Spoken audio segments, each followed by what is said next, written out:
Halo guys, ketemu lagi sama gue Zulham Adam. Jadi di video kali ini gue bakalan ceritain pengalaman mistis gue pas naik gunung Semeru guys. Di sini gue udah sama temen gue guys. Pertama ada Pit, kedua ada Afli. Balik lagi nih sama kedua komunitas gue guys. Karena gue emang sering lah naik sama komunitas gue. Ini si Afli juga komunitas gue guys, Akopela. Buat kalian yang pengen tahu mereka lebih lanjut, ada nih di bawah kenangan ini. Di bawah kenangan, enggak. Di bawah sini, oke? Mantap. Oke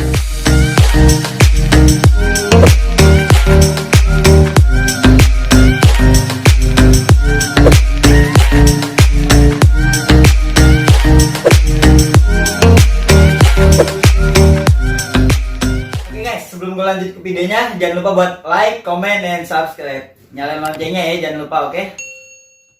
Nah, jadi waktu itu gue ke Semeru itu tahun 2016 bulan-bulan Desember guys. Akhir-akhir tahun tuh gue ke Semeru, gue sama komunitas gue itu ada 11 orang guys. Salah satunya nih ada si Apit dan si Ijo. Jadi gue berangkat itu tanggal 28 Desember kalau nggak salah guys ya, 28 2016 gue langsung lah tuh gue berangkat ke Malang. Gue naik kereta guys, kereta adalah kereta apa gue lupa. Habis itu setelah gue nyampe Malang tanggal 29, awalnya gue pengen ketemu guys sama teman gue, ada satu komunitas juga. Cuman karena dia ada urusan yang nggak bisa dilewatkan, akhirnya kita berangkat 11 orang guys. Langsung tuh kita jalan ke base camp Randupani guys. Kita nyampe Randupani itu sekitar jam 5-an. Akhirnya si Jo ini langsung lah dia daftar gitu. Jo, gimana Jo? Gue kurang paham juga tuh pas lu daftar. Ya mungkin lebih tepatnya gue langsung ambil tindakan juga, karena memang estimasi yang kita susun waktu itu memang udah kita serahkan kepada teman kita yang tadinya nggak bisa gitu kan. Jadi secara kondisional aja gitu kan kita atur sebagaimana wajarnya aja kita mendaki. Kembali lagi kepada niat kita yang sebelumnya itu kan, memang niat kita kan juga baik gitu kan. Udahlah kita jalan, kita ke Randupani, kita urus waktu itu surat kesehatan dulu. Nah jadi di Randupani itu ada beberapa dari teman kita juga dari tim buat ngurusin surat kesehatan yang pertama, dan yang kedua gue juga di situ belum ada channel hardtop waktu itu. Jadi gue harus cari hardtop dulu, dan gue juga harus gimana caranya untuk biaya gue juga murah sekelompok gitu kan. Akhirnya gue coba rangkul teman-teman yang lain dari tim lain gitu kan, gue rangkul, akhirnya gue dapet di situ, gue dapet hardtop juga dengan biaya yang murah lah intinya gitu. Nah udah setelah itu langsung kita menuju ke Randupani gitu. Udah sih gitu aja. Nah jadi waktu itu gua jalan dari base camp Randupani itu udah sampai maghrib guys, jam 5:30 tuh gue jalan. Abis itu gue nyampe Pelang guys. Nyampe Pelang itu Pelang Semeru itu jam itu udah azan maghrib guys. Di situ kita foto-foto dulu di Pelang, langsung lah kita jalan.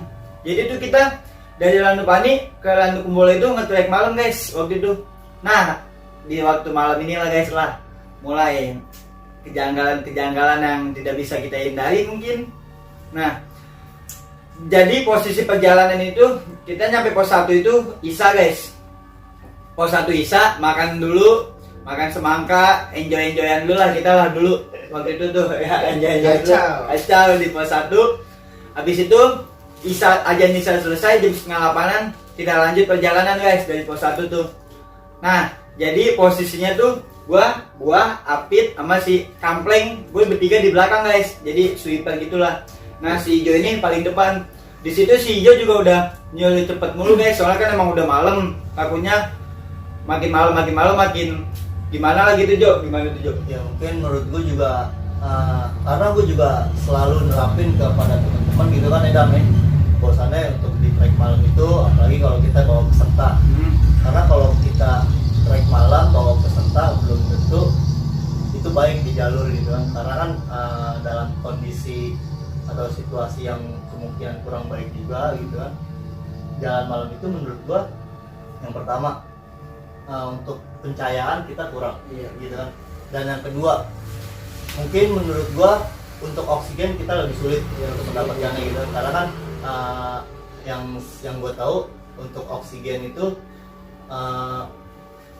rebutan sama pohon. Rebutan lah gitu kan sama tumbuhan-tumbuhan di dalam hutan itu. Dan yang kedua juga semakin kita lama di dalam hutan malam, dan kita juga bakal merasakan yang namanya dingin. Kalau kita istilahnya jalan udah terlalu jauh, kadang kita suka terlelap nih di di jalur lah. Biasa banget lah itu untuk pendaki yang udah kecapean di jalur tidur. Udah akhirnya kenapa di sini selalu gue gencor gitu kan, anak-anak selalu gue ingetin untuk tidak berlebihan istirahatnya di jalur. Ya udah akhirnya di situ gue tekankan kan untuk teman-teman juga, udah ayo jalan, berhenti sedikit jalan. Bukan berarti gue kayak nuntut lo ya harus jalan terus gitu, walaupun gue juga tahu gitu kan seberapa fisik lo gitu kan, gue tahu, cuman gue di situ hanya khawatir aja. Hanya khawatir karena kan yang namanya di gunung itu istilahnya mistisnya itu kan pasti ada, apalagi Semeru ya. Semeru itu terkenal banget yang namanya kebudayaan yang masih kental itu di sana Hindu apa Buddha ya? Hindu. Iya, di sana tuh Hindu. Ya karena di sana juga masih kepercayaan juga untuk bagi kaum Hindu di sana kan, orang-orang Hindu. Ya udah akhirnya gue juga belum tahu banyak tentang itu. Udah akhirnya anak-anak gue suruh cabut aja gitu kan. Maksudnya jangan terlalu lama di tempat karena dingin juga mungkin posisinya, ya udahlah. Kayak gue suruh cabut gitu. Dan gue posisinya gue tuh selalu di depan gitu. Mungkin itu aja dia. Nah jadi si Jo ini posisinya dia emang di depan guys, jadi dia kayak ngebuka jalan lah. Nah gue ini bertiga-tiga nih guys, gue Api sama Kampleng itu tadi ya. Gue di belakang ini biasalah jalan udah malam, udah ngap dikit. Habis itu gue kayak si Kampleng ini kayak gimana, dia kayak bikin gue panik juga guys. Gue juga nggak, sebenarnya sih dia nggak bikin panik ya. Dia ngomong gini ke gue sama Apit, Pit cepetan jalannya. Ini pas gue posisi udah di pos 2 pengen ke pos 3 guys. Pit cepetan jalannya. Dia bilang ada apaan emang Pleng, gue ngomong gitu ke Kampleng. Ada apaan emang Pleng, udah nggak apa-apa jalan aja cepet. Dia kayak panik juga lah si Kampleng tuh. Akhirnya Pit jalan, gue ngebut lah tuh, gue bertiga-tiga gue ngebut. Di situ si Kampleng belum cerita apa-apaan guys. Akhirnya gue mencoba untuk positif aja lah, gue jalan ngebut. Gue agak-agak nyari bocah juga tuh karena posisi gue udah agak jauh juga sih, yang bocah tuh bertiga-tiga sama Ijo juga udah jauh ke posisinya waktu itu. Akhirnya gue jalan-jalan terus sampai nih gue di pos 3 guys. Pos 3 ngaso udah ketemu sama bocah lagi, semuanya tuh udah kumpul kita 11 orang. Enjoy dulu. Jalan lagi ini di sini Kampleng belum ngomong apa-apaan guys. Dia masih ngajak jalan terus lah. Akhirnya jalan lagi, si Ijo di depan lagi, gue bertiga di belakang lagi guys. Cuman di sini si Kampleng nggak mau di paling belakang guys. Akhirnya si Apit lah nih yang paling belakang, gue tetap di tengah, Kampleng di depan. Jadi tuh gue bertiga-tiga di belakang. Nah, abis itu kita jalan tuh waktu udah semakin malam guys. Di situ cuaca juga udah makin dingin lah, itu udah jam 10-an apa guys kalau nggak salah tuh. Gue pas di pos 4 aja jam 10-an aja. Ya, jam 10-an. Akhirnya gue jalan. Di situ tuh si Kampleng aneh banget guys, dia di situ gimana sikapnya berubah lah. Biasanya dia yang ngoceh mulu gitu ya kan, gokil lah, bercanda-canda, ngelucu. Di situ dia jadi diem aja gitu, dia jadi diem aja gitu. Ngapa bocah tuh, gue ketawa, Pleng, rokok nggak Pleng? Ya udah nanti santai, gitu-gitu mulu dah pokoknya dia membisu dalam diam. Nah, akhirnya gue udah ngeliat pas di pos 4 maju dikit, gue udah ngeliat tuh Lanu Kumbolo jalan lah, makin semangat dong. Di situ kita posisi tuh udah ketemu lagi sama Ijo dan yang lain-lain tuh di pos 4 udah ngumpul lagi kita semua. Habis itu jalan lagi. Nah di sini ganti si Kampleng jadi sama ngikut bagian Ijo. Gue di belakang ini ada temanku namanya Bibiu. Jadi gua, Apit sama Bibiu nih tiga-tiga di belakang. Nah di sini nih guys ada kelucuan guys. Jadi pas lucu banget Pit yang gini Pit ya. Di sini nih ada kelucuan. Jadi gue di Lanu Kumbolo. Ini udah nyampe guys, udah pinggir-pinggir gitulah gue waktu itu tuh. Jadi kayak salah jalan gue lewat pinggir-pinggir danau guys. Bertiga-tiga nih, gue, Apit sama Bibiu. Si Ijo posisinya udah di depan sama teman-teman yang lain. Gue di belakang ini. Nah habis itu gue istirahat guys di pinggir danau. Nah pas di sini nih ada lelucon guys. Jadi si Bibiu lagi bangun. Gue lagi duduk kan ya, gue lagi nyantai guys. Si Bibiu ngomong, itu apaan? Dia nakut-nakutin guys. Dia bercanda doang guys, cuman dia nakut-nakutin. Itu apaan? Gue panik pas gue bangun, muka dia kena tas ransel gue guys, kayak gue. Abis itu dia nyebur tuh ke danau. Lucu banget Cok. Aduh, di situ ya. Waduh. Dia kerjain kayak gitu lah. Gua langsung kebayang loh ya. Orang lagi capek, lagi habis panik ya. Tiba-tiba kena musibahnya yang Itu nggak dalam tuh. Kalau dalam bisa habis. Nah, di situ tuh guys, si Bigo langsung kesel sama gue. Dia yang pengen nakut-nakutin gue sama Apit gitu ya kan. Malah dia nyebul, akhirnya dia gocil-gocil lah. Habis itu dia gue bangunin guys, dia udah lepek tuh celananya. Karena tenggelam cuma sepaha doang guys. Untungnya bocah kagak nganyut guys. Buset, nganyut malam-malam di lantai kumur, buset dah. Uyang juga gue Wah, gitu.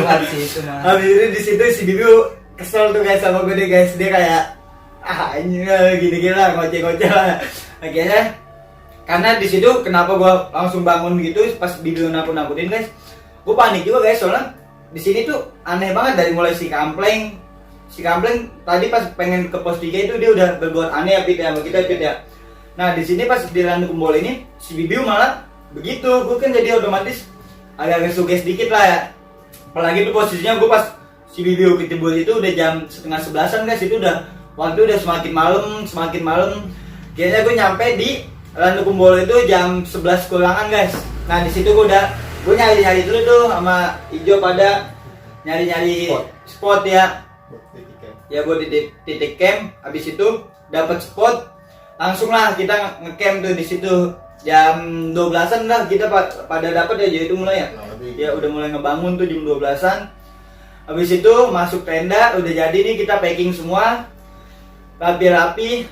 Ada sebagian yang masak tuh tengah malam, kita buat enjoy lah. Di situ Landu Kumbolo posisinya itu lagi dingin banget guys. Gue nggak tahu sih cuacanya berapa derajat, cuman dingin lah waktu itu. Minus bisa kali itu ya. Minus ya kayaknya, pokoknya dingin dah waktu itu guys. Iya. Bisa kali itu. Abis itu gue makan sama bocah nih yang lain, sama Ijo sama Apit juga. Gue makan semuanya, tidur lah kita guys. Jadi kita nih di Landu Kumbolo ini 2 malam guys. Harusnya tuh kita pengennya semalam doang kan, semalam lagi di Kalimati, semalam lagi di Landu Kumbolo. Cuman kita menghabiskan waktu itu di Landu Kumbolo hari pertama itu 2 malam aja waktu itu Jo ya. Betul. Nah jadi gimana Jo, kenapa lu bisa 2 malam dulu Jo di Landu Kumbolo waktu itu Jo? Ya, jadi untuk estimasi yang kemarin kita buat itu, jadi estimasi gue gini, kenapa gue milih 2 malam di Landu Kumbolo gitu kan? Karena pada waktu itu gue pengen 2 malam itu kan, karena kita berangkat Gencor malam, terus udah 1 malam, dan yang kedua kayaknya kita harus butuh tenaga yang lebih ekstra gitu kan, karena medan yang harus kita tempuh di depan itu terlalu ekstrim gitu kan. Jadi benar-benar kita tuh memulihkan tenaga kita tuh 100% gitu kan. Nah karena itulah gue milih 2 malam gitu lah, kita istirahat lagi nih untuk 1 harian ini, kita diam-diam dulu di Landu Kumbolo gitu kan, untuk isi tenaga kita gitu kan. Besok kita lanjutkan lagi perjalanan pada jam sekitar pagi juga sih, pagi juga kita jalan ke Kalimati. Nah pas gue lagi santai-santai di Landu Kumbolo sama anak-anak, si Kampleng di tenda tuh guys, posisi lagi sendirian. Akhirnya gue samperin dia lah di situ. Nah gue nanya nih ke Kampleng, Pleng, lu kemarin ngeliat apa sih Pleng? Kok lu nyuruh gue cepet-cepet gitu? Sama si Apit, dia nyuruh gue buru-buru tuh guys. Habis itu kan si Kampleng masih belum mau jawab guys di situ. Dia masih apaan sih? Enggak ada apa-apaan. Dia masih gitulah, masih nutupin. Di situ kan gue penasaran banget guys di situ. Akhirnya dia, ya Pleng lu lebay banget lu gini-gini lah. Akhirnya gue nanya-nanya, si Kampleng buka omongan. Jadi dia ngomong, ya Dam, kemarin itu gue pas kita lagi jalan itu yang gue nyuruh lu cepet-cepet sama si Apit, gue ngeliat ada yang bus di belakangnya dia. Jadi posisi kan dia paling belakang tuh guys. Pas turunan ada Mbak Kunti guys. Jadi di atasnya dia tuh ada Mbak Kunti terbang di atasnya dia. Di situ makanya dia langsung nyuruh gue cepet-cepet guys. Di situ dia bener-bener setelah itu tuh diem mulu guys dia. Bener-bener ya Allah gimana tuh, biasanya yang ngoceh baik kan jadi diem mulu. Nah akhirnya Kampleng udah ngasih tau nih guys, kalau itu ngeliat Mbak Kunti ternyata. Nah, pertama di pos 2 ketiga, habis itu pas di pos longsor itu guys dia 2 kali dia ngasih tau, dia ngeliatnya 2 kali guys, cuman dia ngasih tau gue sekali doang. Habis itu gue lupain semua cerita-cerita mistis si Kampleng tuh yang kuntilanak itu. Nah besokannya gue jam 8an itu bangun semua tuh anak-anak, kita makan, sarapan, rapi-rapi, packingin tenda. Jam 11an kita langsung guys menuju ke Kalimati itu waktu itu. Nah pas kan kita dari Jalan Dukumbolo naik tuh langsung tanjakan Cinta ya guys. Pas di tanjakan Cinta ini kan mitosnya jadi kalau kita naik terus madep depan tanpa nengok ke belakang itu kita bakalan ngedapetin jodoh yang kita ingin, cewek yang kita inginkan lah gitu ibaratnya, kalian cintai mungkin. Akhirnya di situ tuh gue jalan terus sudah, gue nggak mau madep belakang lah. Ujung-ujungnya gue madep belakang juga guys, dipanggil. Supaya banget emang. Nah Udah nggak dapet jodoh. nggak jadi jodohnya sampai sekarang. Bisa Jadi curhat kemana-mana. Jalan deh guys. Jadi habis itu kita nyampe tuh di Olo-Olo. Di situ tuh posisinya kali ini gue sama Ijo sama Bibiu di atas guys. Jadi gue kayak ngelipir gitu, anak-anak yang lain tuh ke bawah. Nah di situ tuh posisinya bunga-bunga lavendernya itu lagi naik semua guys. Kan kalau apa aja waktu itu pernah aja pas naik pertama aja ya lagi nggak ada ya. Itu lagi posisi gersang, mungkin Gersang. lagi musim kering. Yang lagi musim kering. Wow. Jadi kalau lagi musim kemarau itu rata-rata gitu aja ya. Warnanya coklat semua. Coklat semua ya, iya coklat semua. Nah pas alhamdulillahnya tuh pas gue kesitu lagi ungu semua guys, tinggi-tinggi banget di situ. Kayaknya kita nyampe di Kalimati itu jam 4-an apa ya jawab itu ya? Di Kalimati. Iya, Kalimati ya? Jadi kita tiba Ya, di jam Kalimati. 4. Tiba di Kalimati sekitar jam 4, Jam 4. setengah 5. Setengah 5. Habis itu nyampe Kalimati gue bangun tenda rapi-rapi. Nah gue berempat ini ngambil air guys, gue Apit, Padel sama Kampleng ya. Ya gue berempat tuh ngambil air ke Sumber Manik guys. Jadi di sini ini ada juga guys, di sini guys mistisnya pas di